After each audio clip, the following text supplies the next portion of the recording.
তো হিন্দা ঘর সাজাচ্ছে, ঘরগুলোকে সুন্দর করে সাজাচ্ছে। খুব ধ্যান দিয়ে শুনতে হবে, এই জায়গাটা একটু ভেজাল আছে। এখন আর ঘরের দরজাটা খোলা আছে, তো ঘরের দরজা খোলা, ও ঘরের দেয়ালটাকে সাজাচ্ছে। তো পেছন দিকে দরজা, ও দরজার দিকে আর চোখ নাই, আর পেছন দিকে তো মানুষ দেখতে পায় না, ঘর সাজানোতে ব্যস্ত। তো হিন্দা তো এখন ইমান আনেনি, ও লাভ মানা পূজা হবলের পূজা করে, ও বিধর্মী, ও দেবদেবীর পূজা করে। তো ওই অবস্থায় ঘর সাজাচ্ছে।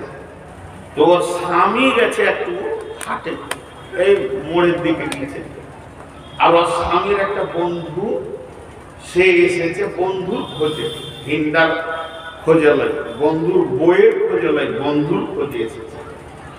এবার বন্ধুর খোঁজে এসে ও বাড়ির উঠোনে আগুনে তেমনি করে দেখলে নাই, তো বারান্দাতে দেখলে তো নাই, তো দরজাটা খোলা, তো ঘরের ভিতরে শুয়ে আছে নাকি খাটে, দেখি ঘরে ঢুকে ডান দিকে বাঁ দিকে দেখে নিলে তো নাই, নাই তো নাই। আর ওর বন্ধুটাও জানে যে আমার বন্ধুর বউটা খুব কড়া, যে সে লোকের সঙ্গে কথা বলে না। তো এর মনে ধ্যানে হলো ওর সঙ্গে রাতের দরকার নাই, ওর সঙ্গে কথা বলে দরকার নাই, আমি যাকে খুঁজতে এসেছি ওকে পেলাম না, তো আমি ঘুরে ঘর চলে যাই। ও যখন ঘুরে ঘর যেছে, ঘুরে যখন ওখান থেকে চলে যেছে, যেই চৌকাটা পার হচ্ছে, আর ওই সময় ওর বন্ধু ঢুকছে মনে থেকে। এবার বলেন, ওর বন্ধু দুটো কথা কথা বলে চলে গেল। হিন্দাকে জিজ্ঞেস করছে স্বামী, কি ব্যাপার রে, খবরটা বল। কিসের খবর? আমার বন্ধুর সঙ্গে কিসের গোষ্ঠী চলছিল তো, জানিস না, জানবি না? এবার ও দেবদেবীর পূজা করছে, এই কসম খেয়েছে, লাখ মানা পূজা হবনের কসম করে বলছে, আমি কসম দিয়ে বলছি দেবদেবীর যে আমি তোমার বন্ধুকে চিনি না, জানি না, তার সঙ্গে আমি কথা বলি নাই। ই তখন বলছে, আমাকে বোকা বানাচ্ছিস, একটা ঘরে যুবক যুবতী থাকবার কিছু হবে না, এটা আমাকে বোকা বানাচ্ছিস তুই। হয়ে গেল মনের ভিতরে আর জঘন্য জিনিস ঢুকে গেল। এখন হিন্দাকে বলছে, বাপের বাড়ি যা, বাপের বাড়ি যা, স্বামীকে নিয়ে তোর হবে না, তুই যেটা করছিস ওর সঙ্গে থাক।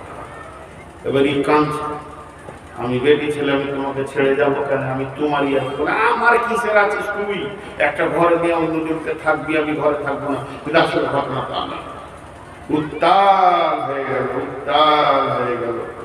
কত মধুর ভালোবাসা স্বামী স্ত্রী, সেটা ফাটল ধরে গেল, ফাটল ধরে গেল। ইয়ার মনে জঘন্য জিনিস ঢুকে গেল। হালাকে ওটা নয়, হালাকে ওটা নয়। কি খালি বলে তোকে ভাত দিব না, আর কি বলে তোমাকে আমি ছাড়ব না। বস 5 জন 10 জনকে মুরব্বীকে নিয়ে বিচার বসে। হাজি বিচার কোনখানে হবে? শ্বশুরের কাছে 20 লাখ নিব, তাহলে বাপ 20 লাখ নিস না, 15 বোঝাপড়া হবে। বিচার কোথা হবে? ঝগড়া হয়েছে মা বাপের সঙ্গে, আমার মা বাপকে আমার বউ দেখে না, তার বিচার হবে। কিন্তু সন্দেহের বিচার কে মিটাবে? কেউ মিটাতে পারে না। নানানজন নানা রকম কথা বলে। হিন্দার স্বামীকে ডেকে বলে, পাগলা, বউকে সন্দেহ করতে হয় না, এতে সংসারে সুখ হয় না। আর ওটাই তোর ঘটে গেছে। এই করে করে করে করে বেশ একটা লম্বা টাইম তাদের পার হয়ে গেল অশান্তির ভিতরে।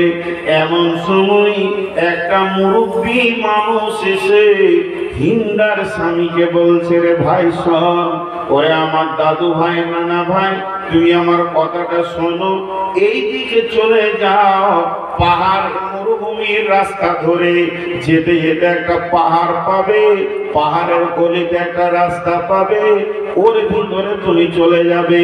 ওই জায়গায় যে একটা বস্তি দেখতে পাবে, সেই বস্তিতে একটা সাধু আছে, যে মন্ত্র পড়ে ঠিক দেখে দেবে। ও তোমাকে বলে দেবে তোমার বিবিটা ভালো না তোমার বিবিটা খারাপ।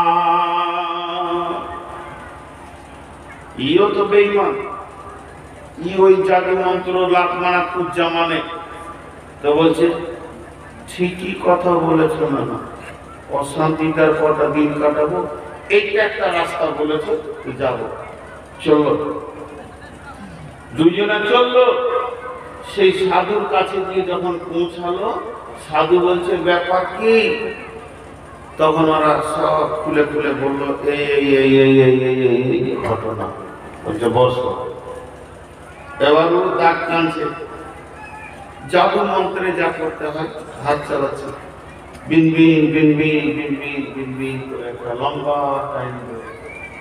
হাজি আমার রোডে অ্যাক্সিডেন্ট হয়ে গেছে, এই হাড়টা ভেঙে গেছে, এক্সরে করতে গিয়ে ডাক্তার হাড়ের ফাট তো পেঁচিয়ে পেয়েছে, আবার বলছে শীত দাঁড়াতে একটা টিউমার হয়েছে, ওটাও উঠে গেছে। ঠিক ওই ঘটনা ঘটলো।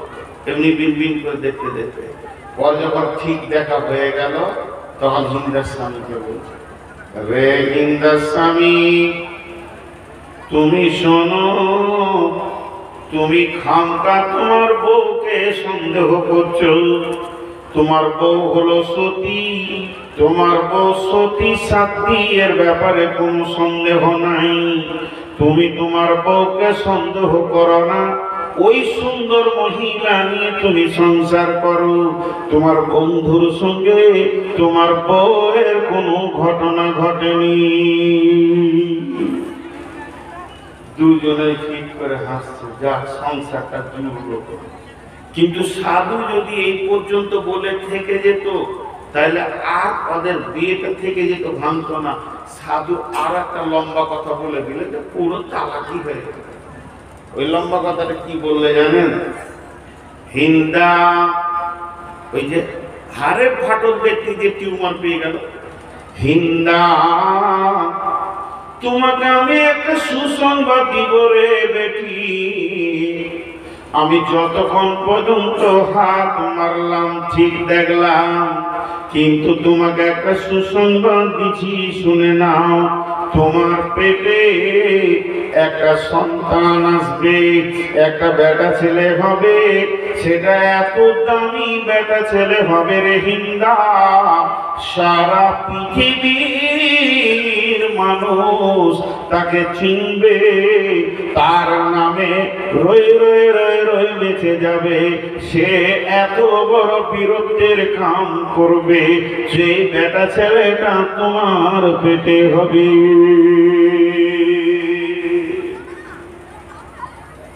হিন্দার স্বামী তখন ঠিক করে হাসছে, ওরে সুবহানাল্লাহ, আমি বড় মস্তানের বাপ হবে।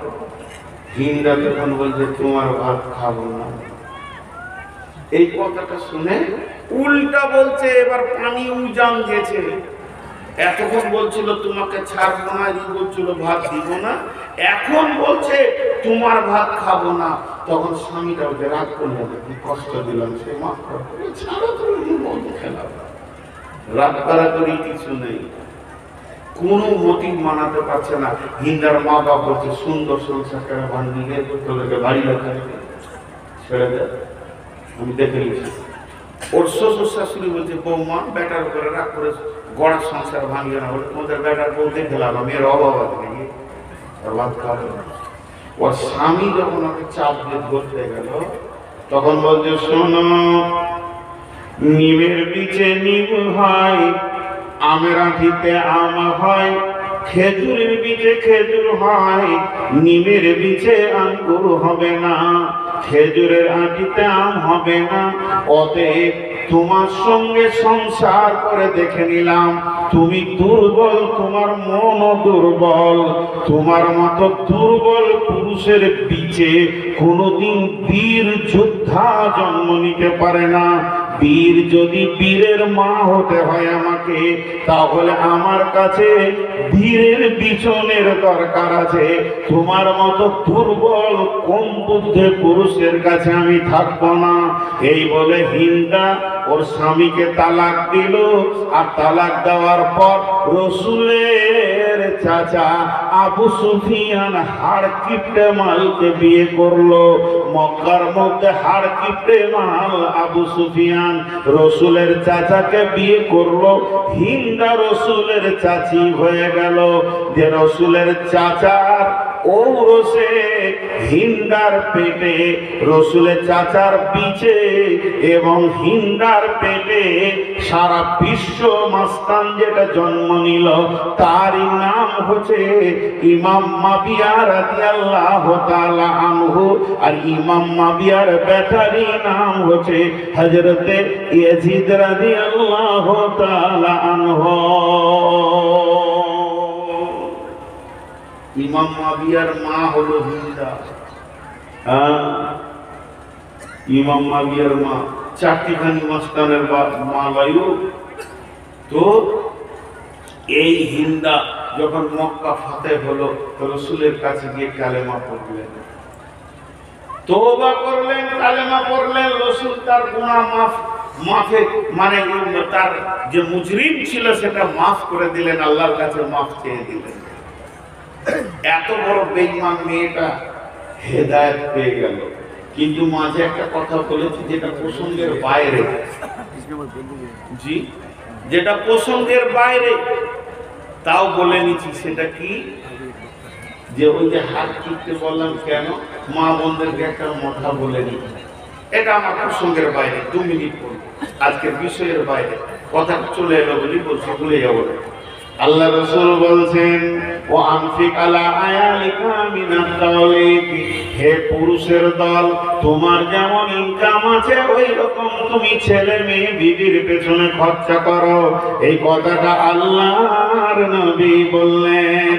হিন্দা একদিন এসে বলছেন ইয়া রাসূলুল্লাহ, ইয়া হাবিবাল্লাহ, ও দয়ার নবী গো, আপনার চাচা হলো হার কিপটে, সে ভালো ভালো খেতে দেয় না, তার কাছে ভালো মাছ মাংস পাওয়া যায় না।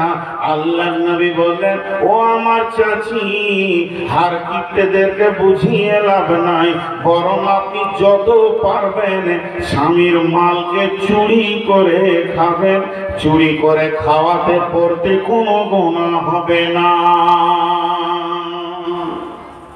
মা বোনেরা কি বুঝলেন? স্বামীর মাল চুরি করে যায় যেখান থেকে হয়েছে। ওই যে বিবিরা স্বামীর টাকা পয়সা চুরি করে, কিন্তু চুরি করে বাপ ভাইকে দিতে পাবে না, চুরি করে খাও যদি বকিল হয়। তো যাই হোক, এটা প্রসঙ্গের বাইরে বললাম।